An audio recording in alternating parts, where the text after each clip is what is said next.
Want to talk to Lauren calling in from Arizona. Lauren, you're live on Truth Wanted. What's up? Hey, well, can you guys hear me all right? We can hear you just fine. Okay, I have bad reception. I'm sorry if I cut out. Please let me know if I do. Will do. So I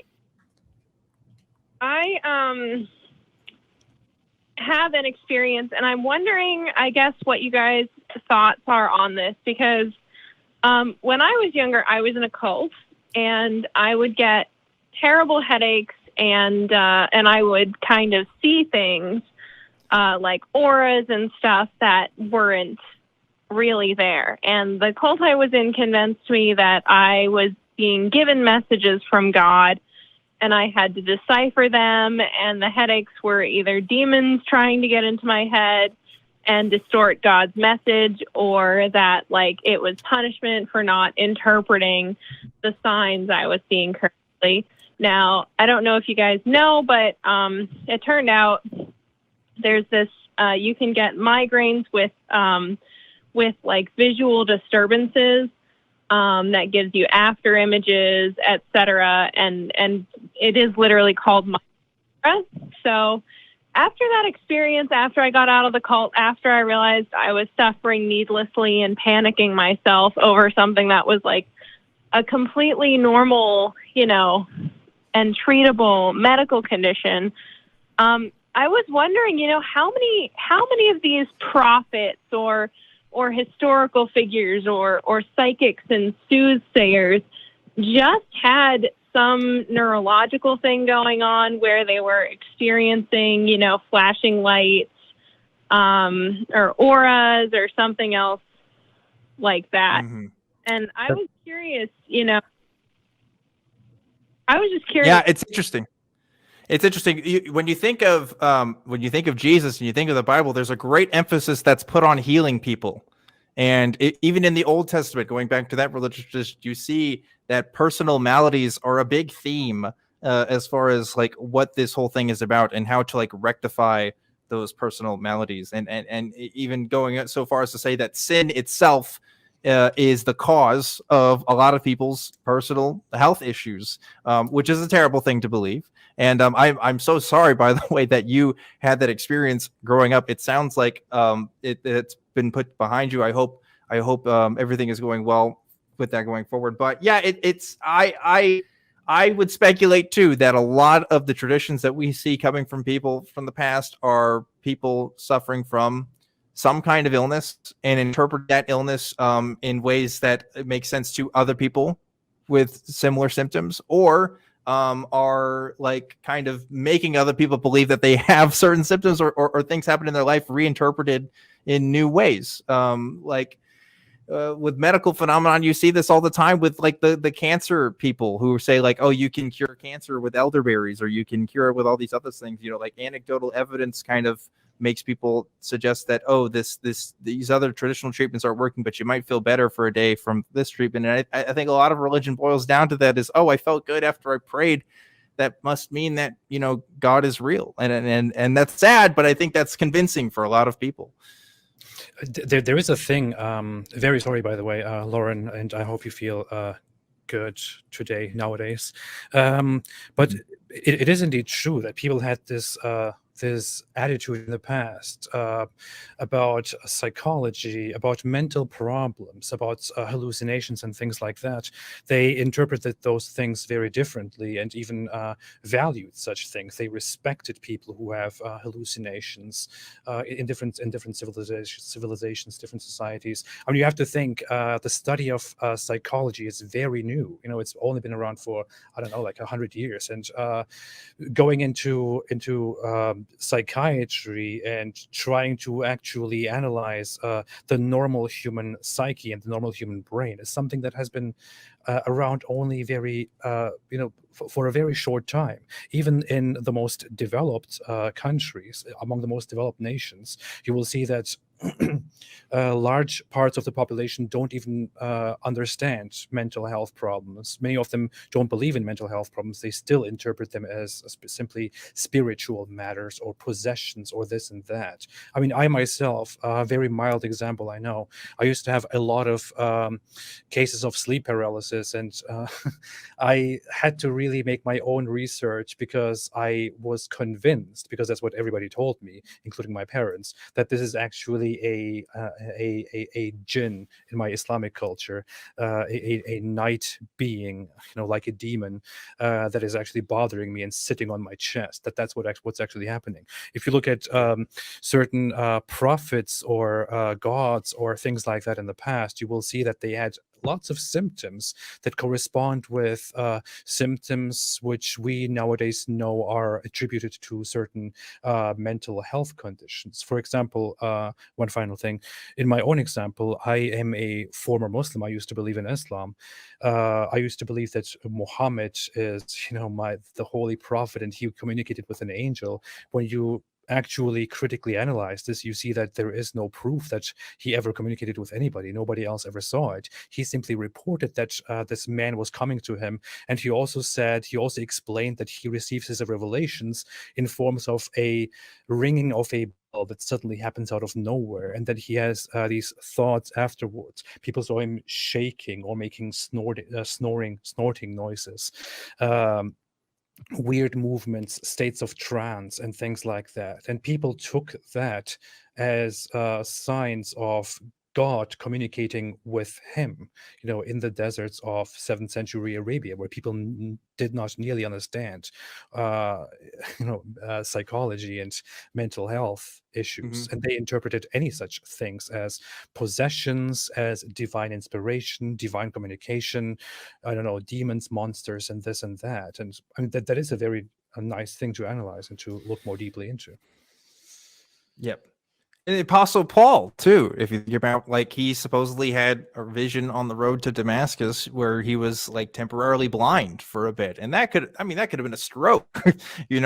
Just these modern medical definitions that we have now just simply did not exist back then, and people who did call themselves doctors worldwide obviously came from very different traditions and traditions in how to interpret and treat what was seen. And I think demon paralysis, demon possession is just another cultural framework which we have kind of interpreted mental illness, and it's kind of sad to say that, but like I think that is what it is, and also gaslighting as well, in terms of people taking your experiences and shoving their lens on what it is that you experienced through what they perceive to be true, which is terrible. And again, I hope that things are okay with you now, Lauren. The aura stuff is really interesting. We've only talked about it a little bit on the show, but there is a whole background of people trying to create cameras that can supposedly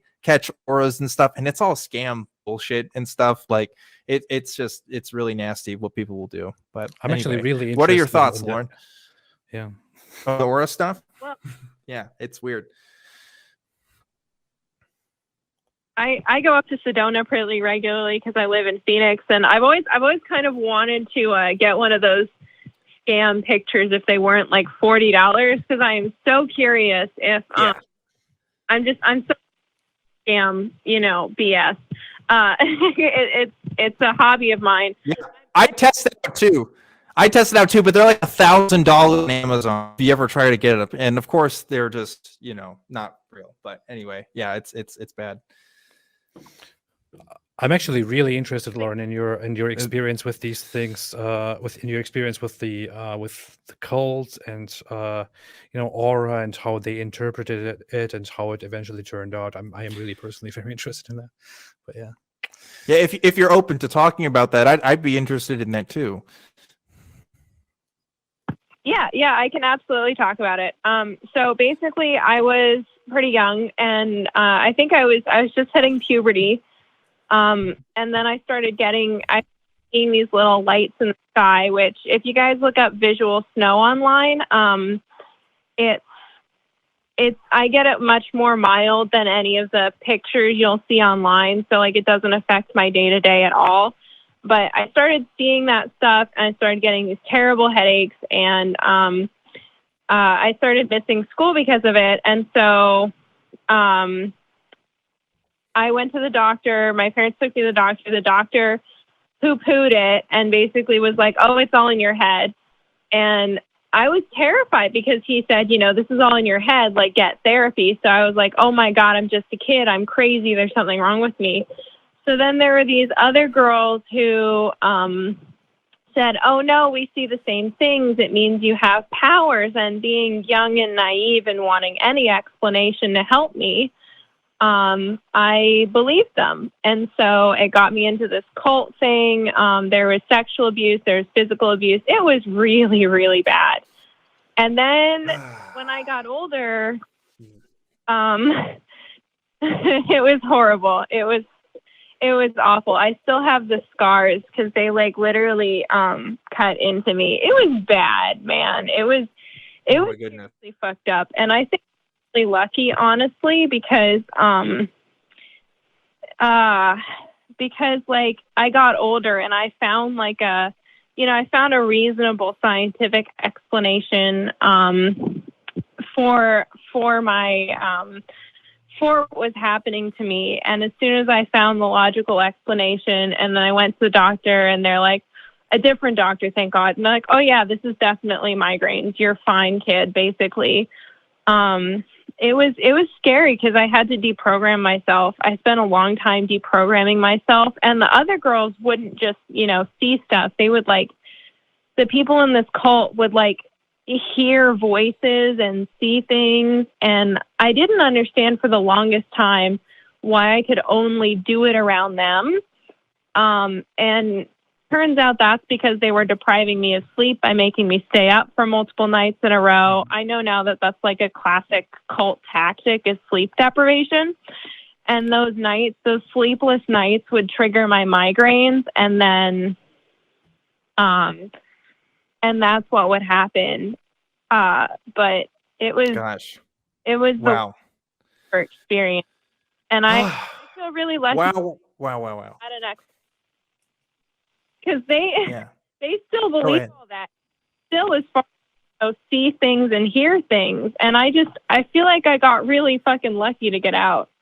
Yeah, absolutely. Well, it's very important to tell your story. It's there are probably many people out there who have to hear this, who are in such a situation, and who might connect with you based on your story, based on what you went through. Maybe they are going through something similar. Maybe it's not a cult. Maybe it's something different, or maybe they have mental health problems that they're trying to get out to, and you are giving them, you are helping them by just telling us this. So it's definitely invaluable. And I totally encourage going out and telling your story more, because these are things that people don't really talk about enough. We have this stuff in Hollywood, in dramatized and monetized ways, not in really helpful ways. These are things that people need to properly learn and connect to in order to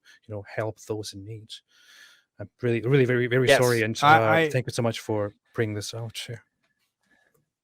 Yes, Lauren, thank you so much for telling your story. And again, I echo what Apostate Prophet is saying. Definitely use that experience to the best that you can so that you can help others. I think that's a wonderful thing to do, because people think they're so smart that they can't fall into a cult, but that is just absolutely not true. And cults today, like you were saying, are not what they show on Hollywood. Sometimes it's just online chat groups or a Discord server. It can come from anywhere. And there are these kinds of classic techniques that you can kind of look at, figure out exactly what you're dealing with there. But Lauren, thanks again for calling in and sharing that with us. Really appreciate the time that you have spent with us today.